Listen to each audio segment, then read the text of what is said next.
ધારી આગને લગતા રોગોનો કેમ્પ સગરાજકા પરિવાર દ્વારા અને યોગીજી મહારાજા મહિલા કોલેજના ઉપક્રમે યોજાયો। ધારી ખાતે 4/1/2025 શનિવારે આંખને લગતા અલગ અલગ રોગનું નિદાન અને સારવાર માટે કેમ્પ રાખવામાં આવ્યો, જેમાં 207 જેટલા દર્દીઓએ ભાગ લીધો છે। આંખ સામે કાળા મચ્છર ઉડતું હોય તેવું લાગે, આંખમાં વીજળીના ચમકારા થવા, દ્રષ્ટિ એક બાજુ કપાવી, ચશ્માના નંબર વધારે હોય, આંખ સામે કાળું ધાબું દેખાવું, જામર હોવું, ડાયાબિટીસ હોવું, જન્મ સમયે બાળકનું વજન ઓછું હોવું, બાળકનો જન્મ અધૂરા માસે થવો।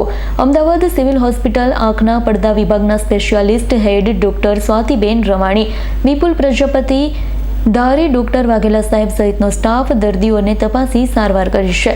આ નિદાન સારવાર કેમ્પ નવીનભાઈ સગરજકા તથા સાગરજકા પરિવાર ધારી, અનુપમ મશન અને યોગજી મહાવિદ્યાલય ધારી દ્વારા રાખવામાં આવ્યો।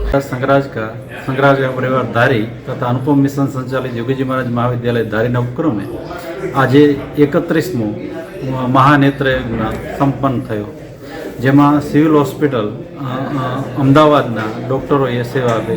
खास करीने डॉक्टर प्रजापति साहेब, डॉक्टर गोसाई साहेब अने खास एमना हेड छे ए रवाणीबेन पण स्वातिबेन रवाणी उपस्थित रह्या અને કુલ 207 પેશન્ટોએ લાભ લીધો।